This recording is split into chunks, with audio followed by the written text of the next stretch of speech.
Assalamualaikum warahmatullahi wabarakatuh. Alhamdulillahirabbil alamin wassalatu wassalamu ala asrofil anbiya'i wal mursalin wa ala alihi washabihi rasulillah ajmain. Salam dengan salam kepada Nabi besar kita yaitu Nabi besar Muhammad sallallahu alaihi wasallam dengan lafaz Allahumma sholli ala sayyidina Muhammad wa ala ali sayyidina Muhammad. Assalamualaikum ya Rasulullah. Alhamdulillah kita dapat bertemu kembali pada mata pelajaran Pendidikan Pancasila dan Kewarganegaraan dengan Ustazah. Apa kabar Ananda Ustazah semuanya? Semoga Ananda selalu sehat dan selalu semangat belajar PPKN dengan Ustazah. Baik, sebelum kita memulai pembelajaran, alangkah baiknya kita berdoa terlebih dahulu. Bismillahirrahmanirrahim. Rabbi zidni ilman warzuqni fahman. Rabbi shrahli sadri wa yassirli amri wahlul 'uqdatam min lisani yafqahu qawli. Amin amin ya rabbal alamin. Baik Ananda semuanya, silahkan mengamati video pembelajaran Pendidikan Pancasila dan Kewarganegaraan kita hari ini pada materi Kisah Perjuangan Tokoh-tokoh Islam di Indonesia. Perjuangan tokoh-tokoh Islam Indonesia. Peran ulama dalam kemerdekaan Indonesia sangatlah besar. Ulama kita terdahulu bahkan rela mengorbankan harta, tenaga, serta jiwa mereka dalam berjuang dan mempertahankan kemerdekaan. Maka dari itu, Ananda perlu mengetahui bagaimana peran ulama tersebut, kisah perjuangan dari ulama dan tokoh-tokoh Islam lainnya, sehingga Ananda dapat memetik hikmahnya dan mempunyai rasa nasionalisme terhadap negara. Baiklah, kisah perjuangan tokoh Islam yang pertama yaitu Sultan Ageng Tirtayasa. Sultan Ageng Tirtayasa berkuasa di Kesultanan Banten pada periode 1651 sampai 1683. Sultan Ageng Tirtayasa merupakan musuh dari VOC. Sultan Ageng memerintahkan rakyat menentang VOC. Saat itu Sultan Ageng jelas menolak bekerja sama dengan Belanda untuk memonopoli perdagangan. Sultan Ageng ingin menjadikan Banten sebagai pelabuhan terbuka. Akhirnya, Belanda melakukan blokade perairan di Teluk Banten. Nah, disinilah kemudian terlihat keberhasilan kepemimpinan Sultan Ageng yang berhasil membongkar blokade yang dibuat Belanda. Banyak kapal milik Belanda yang dirusak, bahkan dirampas rakyat Banten sebagai bentuk perlawanan. Putra mahkota yakni Sultan Haji yang baru saja pulang dari Mekah melihat situasi dan kondisi Banten yang banyak perubahan. Ia menduga adiknya Pangeran Purbaya berperan besar terhadap pemerintahan Banten, yang semestinya itu adalah hak dan tugasnya. Sultan Ageng prihatin. Sultan Haji semakin hari semakin dekat dengan kompeni Belanda. Mereka sudah membuat perjanjian tentang pajak dagang dinaikkan. Perjanjian ini jelas sekali merugikan rakyat Banten. Belanda kemudian membuat politik adu domba antara Sultan Ageng dan anaknya yaitu Pangeran Purbaya dan Sultan Haji. Kompeni kemudian membuat tipu muslihat seolah Sultan Haji mengirim surat bahwa ia menyadari kesalahannya sekaligus menyampaikan maaf kepada Sultan Ageng ayahandanya sendiri.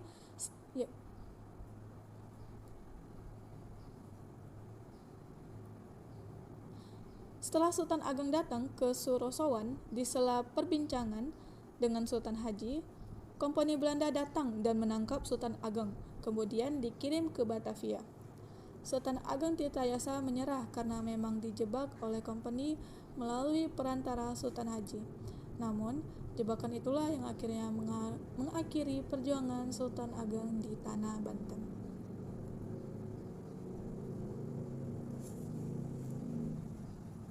Selanjutnya, kisah perjuangan dari Kiai Haji Ahmad Dahlan.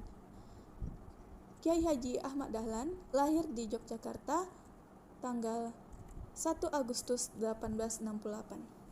Nama kecilnya yaitu Muhammad Darwis. Ia merupakan anak keempat dari 7 orang bersaudara. Kiai Haji Ahmad Dahlan bergabung dengan organisasi Budi Utomo. Ahmad Dahlan juga menjalin persahabatan dengan Dr. Wahidin Sudirohusodo, yaitu salah satu pimpinan dari organisasi Budi Utomo. dengan maksud mengajar agama pada tahun 1909. Kyai Dahlan masuk pada organisasi Budi Utomo, organisasi yang melahirkan banyak tokoh-tokoh nasionalis. Di sana, beliau memberikan pelajaran-pelajaran untuk memenuhi keperluan anggota dari organisasi tersebut. Selanjutnya, Kiai Haji Ahmad Dahlan mendirikan Muhammadiyah pada tanggal 18 November 1912, 8 Zulhijjah 1330 Masehi. Menurut Ahmad Dahlan, untuk melakukan perbaikan masyarakat itu tidak mudah jika dilaksanakan sendiri. Jadi, harus berorganisasi dengan orang banyak. Dan itulah kemudian Kiai Haji Ahmad Dahlan mendirikan Muhammadiyah. Dalam mempelajari perjuangan, Ahmad Dahlan sangat berkaitan dengan organisasi Muhammadiyah. Sebab di Muhammadiyah lah Ahmad Dahlan mencurahkan seluruh kemampuan dalam membela Islam ataupun berdakwah, membela Indonesia dari penjajahan, dan membela pendidikan rakyat dengan mendirikan sekolah. Kisah selanjutnya yaitu Muhammad Natsir. Muhammad Natsir adalah tokoh intelektual, pejuang, ulama, sekaligus negarawan yang pernah dimiliki Indonesia. Dalam dunia politik, ia juga merupakan tokoh terpandang dan dipercaya untuk memimpin Partai Majelis Syura Muslimin Indonesia atau Masyumi pada 1945 hingga titik pembubarannya pada 1960. Natsir dilahirkan di Kampung Jambatan, Alahan Panjang, Padang, Sumbar atau Sumatera Barat pada tanggal 17 Juli 1908. Muhammad Natsir mendirikan sekolah pendidikan Islam. Karena cintanya kepada ilmu dan pendidikan, maka pada tahun 1927 Muhammad Natsir mendirikan lembaga pendidikan yang dikenal dengan Pendis atau Pendidikan Islam, yaitu lembaga pendidikan yang khusus mengajarkan ilmu-ilmu agama untuk anak-anak Indonesia yang siang harinya belajar di sekolah umum Belanda. Murid-murid yang belajar di Pendis adalah hampir semua dari keluarga yang tidak mampu. Mereka tidak sanggup membayar sekolah ataupun biaya sekolah yang tinggi. Di antara mereka ada yang tak dapat membayar sama sekali. Selanjutnya, Mosi Integral Natsir, Pemersatu Indonesia. Pada tahun 1949, Indonesia pernah menjadi negara serikat atau disebut Republik Indonesia Serikat RIS.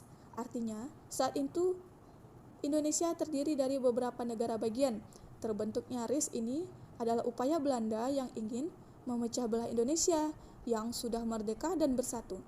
Tepat pada tanggal 19 sampai 20 Juli 1949 diadakan konferensi antara pemerintah Republik Indonesia dengan pihak BFO, yaitu BFO terdiri dari kepala-kepala daerah yang tadinya dibentuk sebagai persiapan pembentukan negara RIS. Dan juga Muhammad Natsir merupakan Perdana Menteri pertama Republik Indonesia. Kisah selanjutnya yaitu Haji Abdul Malik Karim Amrullah, yaitu Hamka atau dikenal dengan Hamka, lahir di Sungai Batang, Tanjung Raya, Kabupaten Agam, Sumatera Barat pada tanggal 17 Februari 1908. Meninggal di Jakarta pada tanggal 24 Juli 1981 pada umur 73 tahun. Hamka aktif dalam gerakan Islam melalui organisasi Muhammadiyah. Selain aktif dalam soal keagamaan dan politik, Hamka merupakan seorang wartawan, penulis, editor, penerbit, dan sebagai dosen atau pengajar. Sejak tahun 1920-an, Hamka menjadi wartawan di beberapa buah akhbar seperti Pelita Andalas, Seruan Islam, Bintang Islam, dan Seruan Muhammadiyah.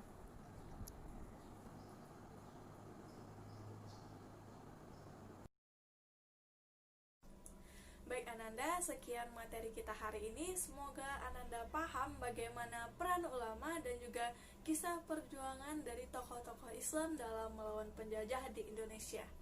Mari kita sama-sama menutup pembelajaran kita dengan lafaz hamdalah, alhamdulillahirrabbilalamin, kafaratul majelis, subhanakallahumma wa bihamdika, asyhadu alla ilaha anta astaghfiruka wa atubu ilaik.